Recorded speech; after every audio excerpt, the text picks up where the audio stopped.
이곳에 계신 도우리교회 모든 성도님들 환영하고 축복합니다. 오늘 주신 말씀, 언약의 땅에 거하기 위한 하나님의 요구라는 제목으로 우리에게 아버지께서 요구하시는 그 말씀과 계명을 무엇인지 깨닫는 은혜 시간 되시기를 예수님의 이름으로 간절히 구하고 구합니다.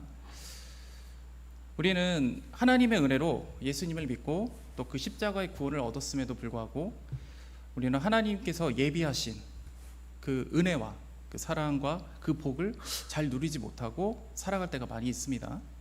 우리가 분명히 주님은 우리에게 놀라운 은혜와 복을 주신다고 약속을 하셨는데 여전히 우리는 목마르고 힘들고 괴로운 삶을 살아가는 경우가 많이 있다는 겁니다. 우리가 처음에는 예수님이 믿어지는 그 놀라운 은혜 가운데 그래서 하나님을 알아가면서 그 기쁨의 감정으로 우리가 처음에는 살아갑니다. 우리가 그것을 우리가 연애에 빗대면 첫사랑, 보통 이렇게 표현을 하죠. 근데 점점점 우리가 주님을 향한 그 감정이 식어간다는 겁니다.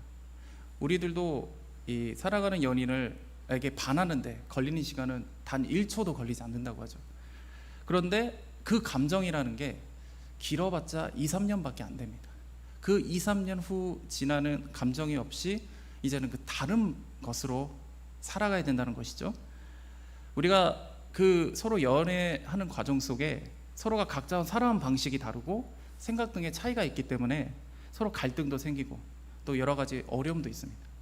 또 그러다가 이제는 그 감정조차도 점점 식어가게 되면 이제 서로를 향한 열정, 마음까지 점점 없어지고 이제는 그 관계가 점점점 지속되기 힘들어지거나 어쩌면 그 관계가 끊어질 수도 있는 것이죠. 우리들의 신앙도 마찬가지입니다. 우리가 주님을 향한 진짜 아버지의 은혜로 그 감정이 풍부해지면 처음 2, 3년 동안은 예배를 드려도 찬양을 해도 너무 기쁨이 넘칩니다.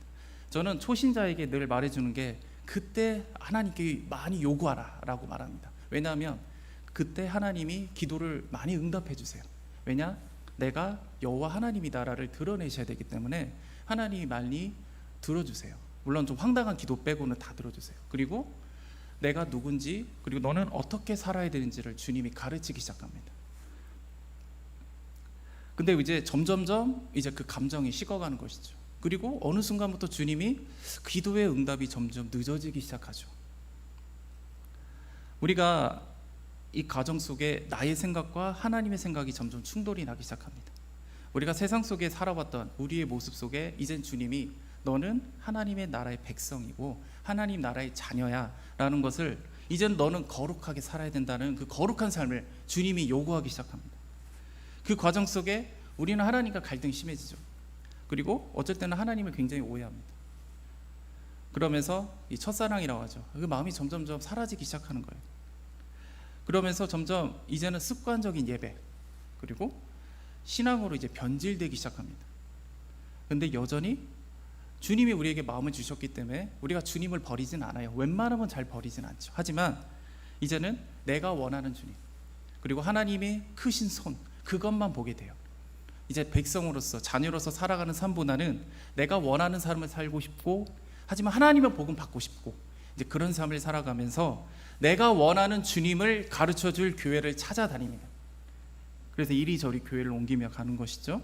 그리고 이제는 주님은 우리에게 복을 주는 분, 내 만족을 채워주는 분으로만 인식되며 하나님을 변질되게 바라보게 됩니다. 그것이 나의 신랑 되신 주님, 주님이 우리를 신부 삼으셨다라고 말하잖아요. 이것은 다른 신랑에게 말 그대로 한눈을 팔고 부정을 저지르는 것과 동일합니다. 우리가 이스라엘 민족이 하나님께서 언약을 맺고 신부 삼으시면서 애굽 땅에서 그들을 출애굽하고 그들을 광야에서 훈련을 한 후에 저 가나안 땅으로 그들을 인도하시고 그런 놀라운 은혜를 부어주셨지만 그들은 그 땅에 있는 이 우상과 문화에 빠져서 이젠 주님이 아니라 계속 부정을 저지르고 한눈을 팔기 시작한다는 겁니다. 이스라엘 민족의 이 하나님을 배신하고 이방신을 섬기는 이 모습을 하나님은 호세아를 통해서 음란한 아내 고멜과 함께하라, 이것 통해서 너희들이 얼마나 죄를 짓는지 깨달아라 라고 말씀하시면서 그것을 상징적으로 주님께서 보이셨던 겁니다. 하지만 그럼에도 불구하고 주님은 여전히 연약하고 흠이 많은 우리들을 사랑하시고 우리들과 함께하길 원하십니다. 그래서 우리가 실수하고 죄 가운데 있을지라도 우리가 죄를 하나님께 자복하고 아버지께 나아간다면 자비하신 주님은 이전의 모습을 기억하지 않으시고 용서하십니다.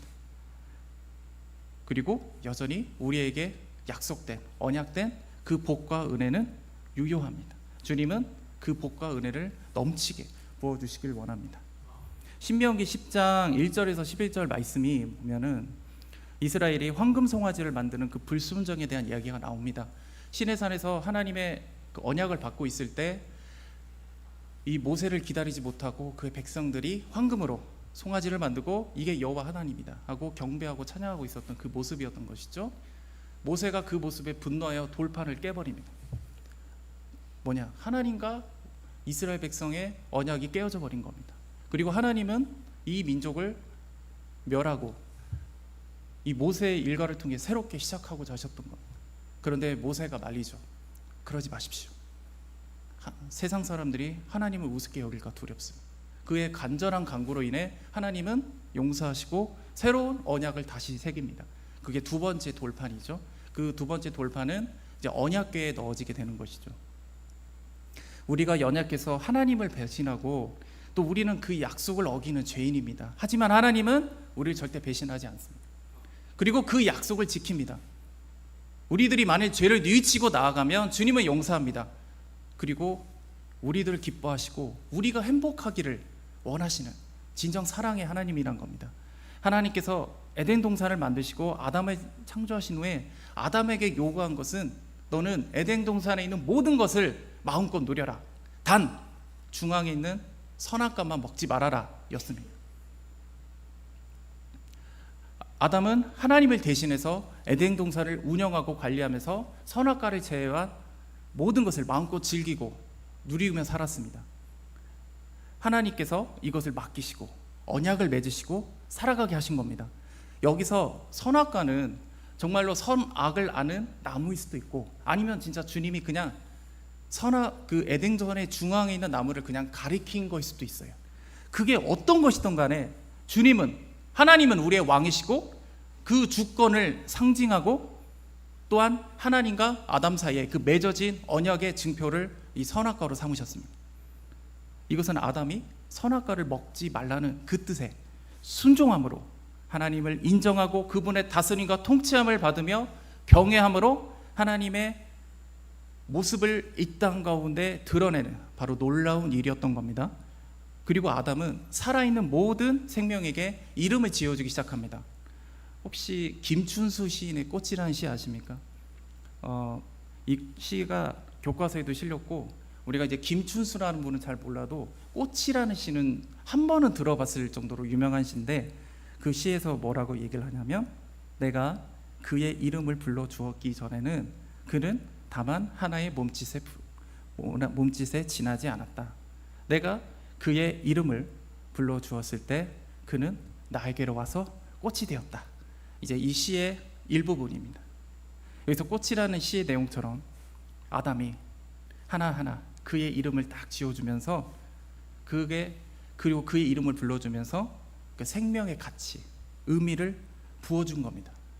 이거는 아담이 모든 생명을 하나님 대신에 다스릴 뿐 아니라 그것을 섬긴 것이죠. 하나님이 아담을 만드시고 그를 사랑하여 그를 이름을 불러줍니다. 그의 이름을 지어주고 그의 이름을 부릅니다. 그러면서 그의 존재와 가치가 생겨난 겁니다. 바로 아담 또한 하나님처럼 이 모든 생명에 이름을 지어주고 사랑으로 불러줘서 그에게 존재와 가치를 불러준 것이죠. 이것은 사랑으로 섬긴 겁니다. 그리고 하나님은 이 모든 모습을 심히 보시기에 좋았더라 이렇게 말씀하십니다. 제가 본가 교회에서 필리핀 단기 선교를 간 적이 있어요. 제 인생에 딱 한 번 해외 나가본 경험인데 저는 당시에 필리핀 단기 선교회를 갈 수 있었던 상황이 아니었습니다. 그 1년 전쯤에 해서 미얀마 단기 선교를 교회에서 한번 추진한 적이 있는데 제가 이거를 하나님께 놓고 기도하면서 하나님 가고 싶습니다 라고 이제 기도할 때 기도를 마치고 집에 가니까 갑자기 우리 아버지가 이제 문 열고 확 들어오시는 거예요. 저희 집 우리 아버지는 예수님을 믿질 않거든요. 그래서 이거는 하나님이 보이시는 딱 증거다 하고 말씀을 드렸다가 엄청 혼났어요. 못 갔습니다. 저는 이제 이게 단기 선교라기보다는 해외 봉사활동입니다. 이제 그렇게 말씀드리고 시도를 했었는데 안 됐던 것이죠. 그래서 이 필리핀 단기 선교도 아마 집안에다가 아마 좀 도움을 요청하면 아마 안 될 확률이 높았고, 또 하나는 뭐냐면 제가 재정적으로 조금 여유가 없었습니다. 제가 당시에 공부하겠다고 또 서울에 한번 올라간 적이 있었는데, 갑자기 그때 당시 살았던 고시원이 25만 원짜리 고시원이었고, 또 돈 좀 아끼겠다고 이제 창문 없는 고시원 20만 원짜리 18만 원짜리 근데 거기서 살고 있을 때나 제가 재정적으로 좀 여유가 없었어요. 게다가 이제 믿음으로 들고 갔던 재정도 사실 그렇게 넉넉지 않으니까 하나님이 채워줄 거야. 근데 그 믿음으로 간 겁니다. 그래서 얼마 안 되는 거 가지고 절약하고 이렇게 살고 있을 때라서 한 푼이 아쉬울 때인데, 그때는 또 가려면 비행기 값도 필요하고 체류비도 필요하잖아요. 그래서 매우 부담이 됐습니다. 그래서 이제 당시 저에게 이 말씀하신 전도사님이 저때 이제 이 제의를 했을 때, 저 일단 기도해 보겠습니다라고 이게 말씀을 드립니다. 혹시 아시는 분은 아시겠지만 우리 기독교인들이 보통 거절의 의사를 표시할 때 기도해 보겠습니다라고 말씀합니다. 저도 마찬가지입니다. 그게 했던 것은 저도 바로 노를 하기는 조금 부담이 되니까 기도해 보겠습니다라고 말한 거죠. 그래도 제가 말은 했으니까 제가 기도는 했죠. 하나님, 이걸 가길 원하시면 제 마음이 변화되길 원하다고, 이 모든 환경이 풀려지길 원한다고 저도 내심 좀 기대는 했는데, 갑자기 여기에 대한 그 마음이 이제 생기기 시작하는 겁니다. 그래서 제가 그래도 제가 5박 7일을 갔다 와야 되는데 부담이 너무 되니까 이거 어떻게 하지 하는데, 감사하게도 제가 체류비는 안 내고 비행기상만 제가 마련해서 가는 걸로 딱 된 상황이었어요. 그러다가 이제 제가 예수전도단 화요모임 한번 이제 예배를 드리러 갔었는데, 거기서 그 말씀을 전하시던 선교사님이 그분이 하시는 말씀에 제가 감동이 와서 마음을 딱 정하게 된 계기가 됐습니다. 그게 선교사님이 당시 젊은 시절에 이제 중국 선교를 준비할 때였습니다. 근데 그분도 역시 재정이 넉넉지가 않은데 믿음으로 그냥 바로 추진을 하고 그 부족한 거를 채우기 위해서 이리저리 뛰어다녔던 것이죠. 하나님이 채워줄 거라고 믿은 겁니다. 근데 채울 수가 없었다는 겁니다. 그래서 어쩔 수 없이 부모님께 이제 사정을 말씀을 드리고 이제 부족분을 좀 채워주십사 말씀을 드리니까, 오히려 부모님이 왜 그런 게 있으면 미리 말을 하지 않았냐 라면서 오히려 역정을 내시고 다 채워주신 거예요. 그러면서 선교사님은 물론 부모님께 부담을 드리고 싶지 않았던 것이고, 당시 선교사님의 부모님의 그 지었던 사업이라든가 농사가 좀 잘 안 돼서 좀 재정적으로 여유가 없었던 때였기 때문입니다. 그러면서 그 부모님이 하시던 말씀이, 이 하나님 하는 일을, 하나님이 하시는 일을 재정이든 아니면 헌신이든 동참하는 자는 하나님이 30배, 60배, 100배로 갚아주신다는 겁니다. 그래서 선교사님은 그 재정을 들고 무사히 중국 선교를 갔다 왔습니다. 그런데 갔다 오니까 부모님이 그때 지었던 그 특수작물 농사가 있었는데 그 해 말 그대로 풍년이 된 거예요. 완전 대박이 난 겁니다. 그래서 그 부족분을 채우고도 많은 재정이 남았다라고 말씀을 하시더라고요. 그러니까 하나님이 재정적으로 축복을 하신 겁니다.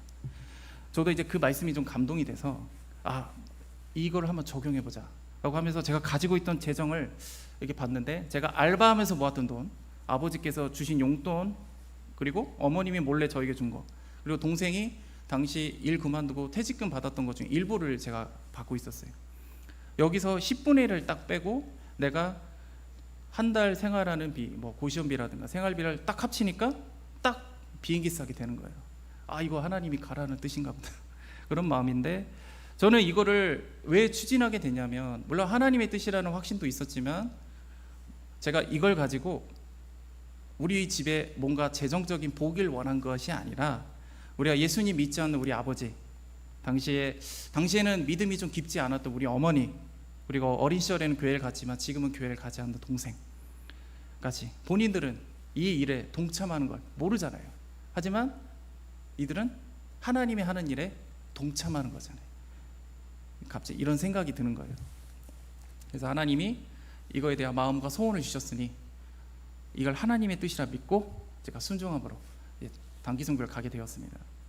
그리고 그해 8월 이제 단기 선교를 하고 필리핀 수도 마닐라에 도착한 후에 1시간 정도 가서 따가이따이라는 도시에 도착을 합니다. 거기서도 조금 더 이동하면 한 산 중턱 쪽 가면은 거기에 이제 우리나라로 치면 한 8, 90년대 그 농촌이라고 할까요? 그런 마을이 나와요.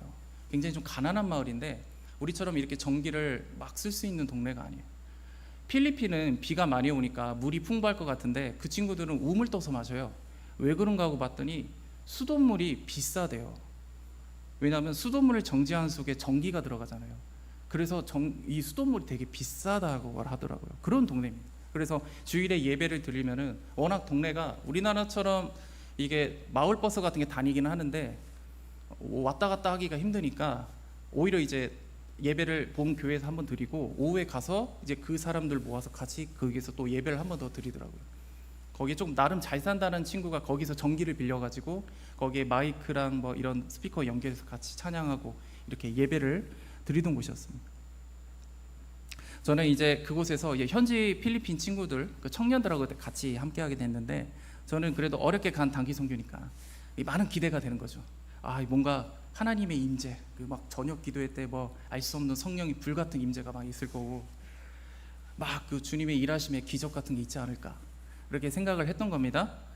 그리고 막 제가 준비하고 있는 이 진로에 대한 문제도 확실하게 주님이 가르쳐 줄 거라는 생각이 있었는데 놀랍게도 그런 놀라운 역사는 일어나지 않았어요. 우리가 그냥 현지 청년들과 함께하면서 같이 밥 먹고 같이 예배드리고 찬양하고 같이 농구하고 노방전도 다니고 그냥 그렇게 살았어요. 그렇게 일정을 보냈습니다. 그러다가 해변에 가서 같이 고기 구워 먹고 바나나 보트 타고 제가 바나나 보트 그때 처음 타봤거든요. 그냥 그렇게 놀았어요. 그리고 이제 일정 다 마치고 다시 고시원으로 돌아오면서 저는 약간의 혼란이 온 겁니다. 나름대로 만족이 되게 됐어요. 그러니까 저는 지금도 제 인생 속에 그때의 기억이 굉장히 생생하거든요. 그리고 그때 굉장히 즐거운 시간이었고 그런데 그렇긴 한데 제가 뭔가 기대했던 그 성령님의 그 놀라운 불같은 역사, 임재 이런 게 없어서 물론 없던 건 아니었겠죠. 제가 못 느낀 거겠지만 없었으니까 약간 좀 혼란이 옵니다. 그래서 제가 이 문제에 대해서 하나님께 이제 기도로 물어봤죠. 하나님, 제가 이걸 통해 뭘 배워야 될까요? 뭘 깨달아야 하길 원하십니까? 라고 물어봤을 때 주님이 제게 주시던 감동이 있었습니다. 당시 저희가 아까 해변에 나가서 같이 고기도 구워 먹고 바나나 보트도 타고 같이 즐겁게 어울렸던 시간이 있었다고 말씀드렸는데 그때 선교사님이 그걸 보시고 저한테 이런 말을 하시는 겁니다. 이 모습을 하나님께서 보시기 좋았더라 라고 하시는 겁니다. 하나님이 경외하고 우리가 서로 함께 기뻐하고 함께 섬기고 이 즐거워하는 이 모습이 주님께서 보시기 좋았더라. 주님이 기뻐하는 모습이라는 거예요. 그리고 하나님은 이번 단기 선교를 통해서 또 말씀하신 게 뭐냐? 바로 관계라고 하셨습니다. 우리가 현지 청년들과 함께 함으로써 관계가 형성이 되었잖아요. 이제 그 친구가 누군지 제가 알거든요. 비록 5박 7일밖에 안 되는 짧은 시간이지만 제가 여러 가지 그들과 함께 하면서 그리고 나름대로 서로 안면도 트고 이름도 알게 되는 사이가 된 겁니다.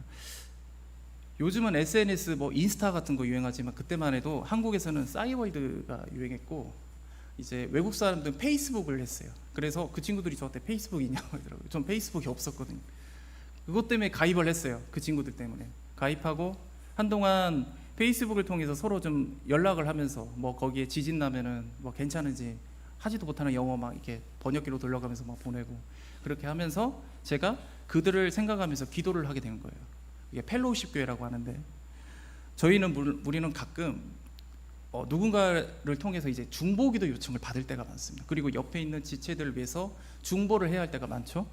근데 그 기도의 대상이 저희와 어느 정도 그래도 관계가 형성이 되어 있으면 아무래도 우리는 그분을 향해서 조금 더 깊게 기도할 수가 있습니다.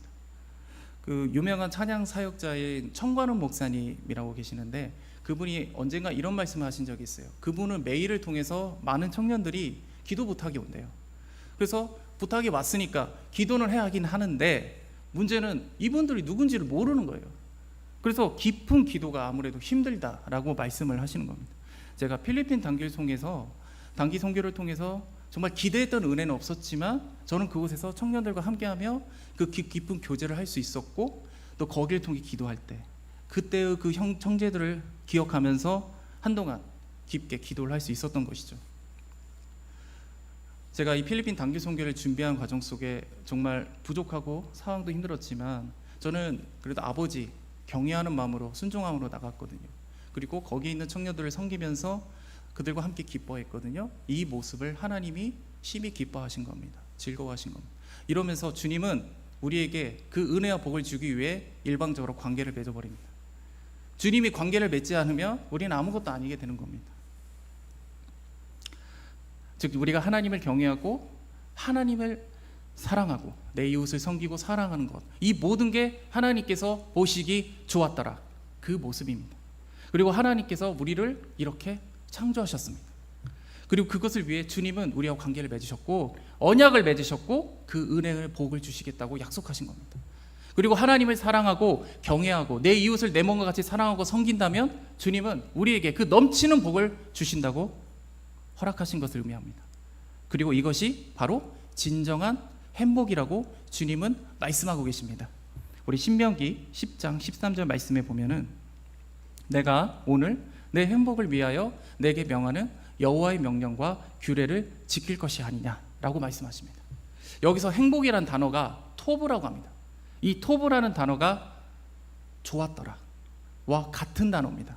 즉 뭐냐, 하나님이 보시기에 심히 좋았더라, 이 말은 하나님께서 매우 행복하셨다라는 말입니다. 주님께서 이 땅을 창조하시고 하나님의 형상을 닮은 우리를 바라보시면서 심히 좋았더라, 즉 행복하셨다라고 말하고 있는 겁니다. 하나님은 우리에게 그 행복을 주시기 위해서 그 관계를 맺으신 겁니다. 사실 행복이라는 거 사실 좀 주관적인 개념이잖아요. 우리 각자 행복하다라는 그 기준이 수치할 수가 없어요. 뭐 다들 자기 만족을 기준으로 하고 있기 때문입니다. 우리가 남들이 보기에는 와 정말 돈도 많고 뭔가 힘도 있고 그럼에도 불구하고 이분은 끝까지 그걸 만족하지 못하고 더 큰 것을 찾고 있는 분도 있어요. 행복하지 못하고 계속 그것만 찾는 분들.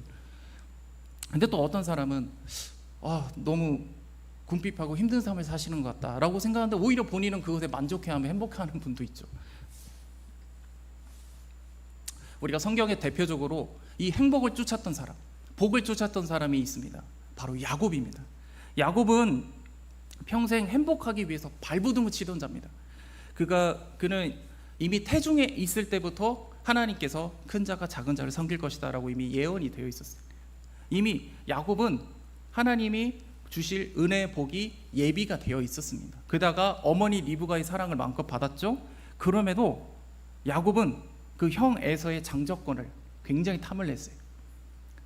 결국은 에서뿐만 아니라 아버지 이삭까지 속이면서까지 결국 그 형의 장자권을 빼앗죠. 하지만 야곱은 행복하지 않았어요. 야곱은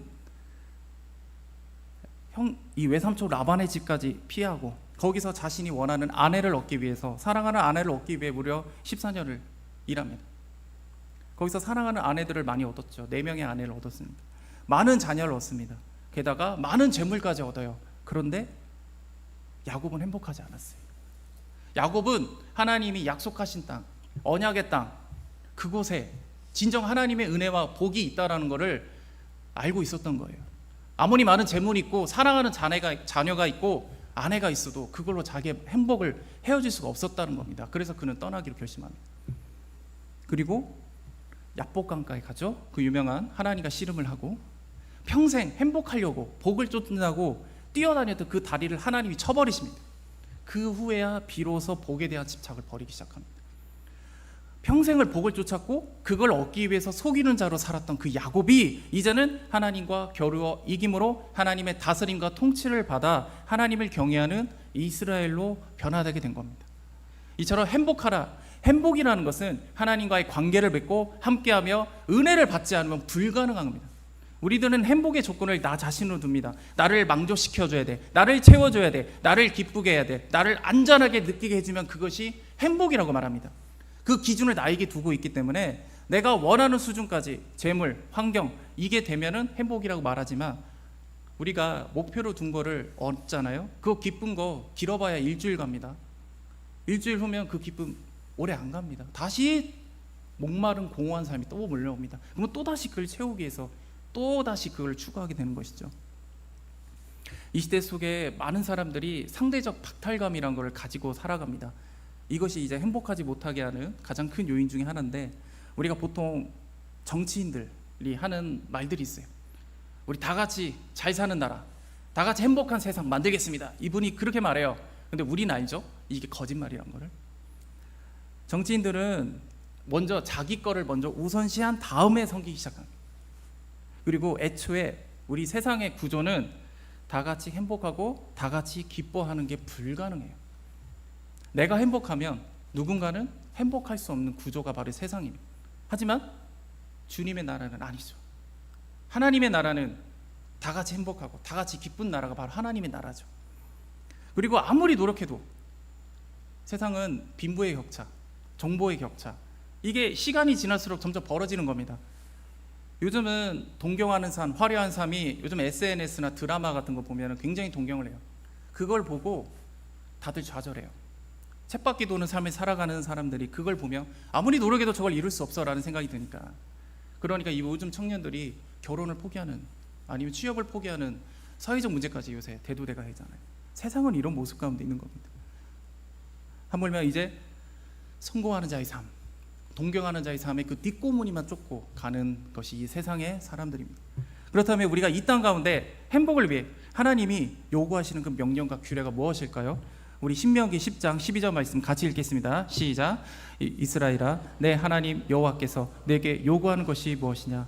곧 내 하나님 여호와를 경외하고 그의 모든 도를 행하고 그를 사랑하며 마음을 다하고 뜻을 다하여 내 하나님 여호와를 섬기고. 아멘. 우리 신명기 10장 19절 말씀 하나 더 읽겠습니다. 시작. 너희는 나그네를 사랑하라. 전에 너희도 애굽 땅에서 나그네 되었음이라. 아멘.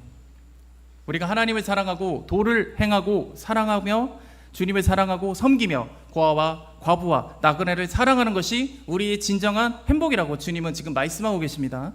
즉 하나님을 사랑하고 이웃을 사랑하라는 겁니다. 이걸 위해서 주님은 이스라엘 백성들에게 율법을 준 겁니다. 우리는 율법을 굉장히 좀 오해할 때가 있어요. 율법은 그거를 지키는 행위에 뜻이 있는 게 아닙니다. 율법을 사실 지키는 건 사실 어려워요. 사실상 불가능합니다. 우리는 그 율법을 통해 내가 죄인이구나, 나는 하나님의 은혜 없이 살아갈 수 없는 존재구나 라는 걸 깨달아야 하는 것이고, 율법을 통해 하나님의 그 깊은 마음과 사랑을 깨달아는 겁니다.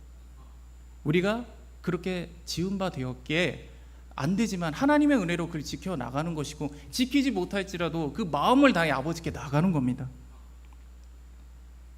그 율법을 통해 하나님의 사랑과 마음을 느끼고 그분과의 온전한 관계, 그리고 하나님의 임재를 사모하라는 뜻이죠. 우리가 하나님을 사랑하고 이웃을 사랑하는 것이 우리에게 행복인 이유는 우리가 그렇게 지은 바 되었기 때문입니다. 우리가 그렇게 창조되었기 때문입니다. 아담이 하나님을 경외했기 때문에 선악과를 먹지 않았던 겁니다. 물론 나중에는 먹는 불순종 가운데 있게 되긴 하지만 그 뜻에 순종해서 에덴 동산을 잘 경영했죠. 하나님께서 지으신 모든 생명을 다 섬겼습니다. 그래서 그들에게 이름을 지어주고 의미와 가치를 부어주었습니다.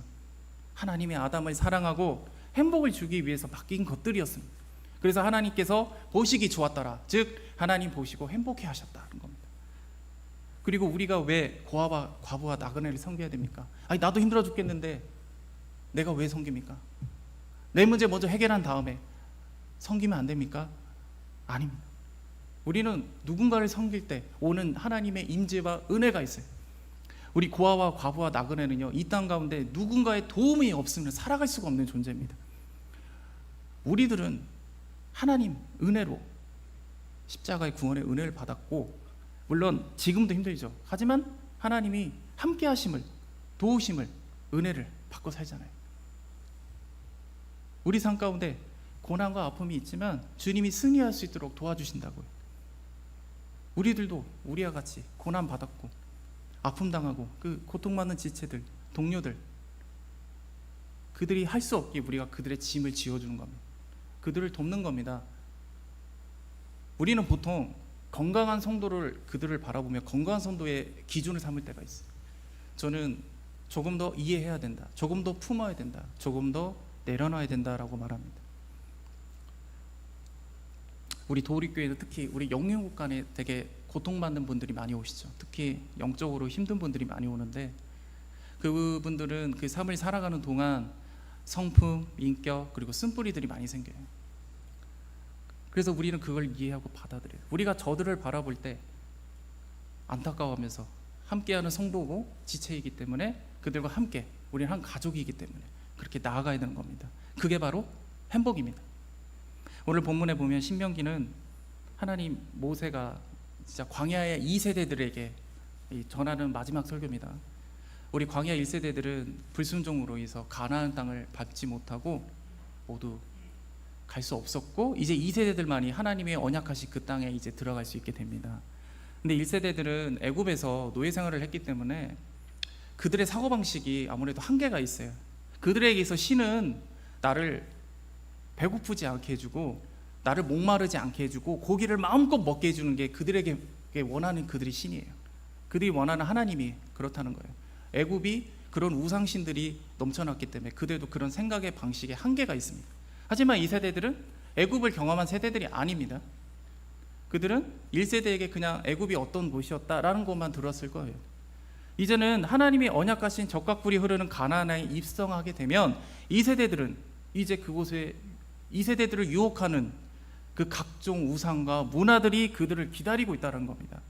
그래서 지금 세상처럼 이 세대들도 하나님이 창조하신 목적대로 살지 않고 그 문화와 이방신들에게 빠져서 나를 만족해 줄 뿐, 나의 목마름을 채워줄 뿐, 나를 배부르게 하실 뿐, 그렇게 살아가는, 하나님 보시기에 기뻐하지 못하는, 하나님 보시기에 좋지 않은 삶을 살아갈 수 있기 때문에 지금 모세가 설교로서 마지막 설교로 얘기하고 있는 겁니다. 우리들도 마찬가지입니다. 이제는 우리는 이제 부흥의 문턱을 앞두고 있잖아요. 우리가 도우리교회 통해서 하나님께 하실 일이 놀라운 일이 있음을 믿습니다. 지금 주님이 우리에게 요구하시는 게 뭐냐? 능력도 열심도 아닙니다. 바로 하나님을 사랑하고 이웃을 사랑하는 겁니다. 우리가 그것을 지켜나갈 때 이 교회를 통해 하실 놀라운 일들이 있음을 믿습니다.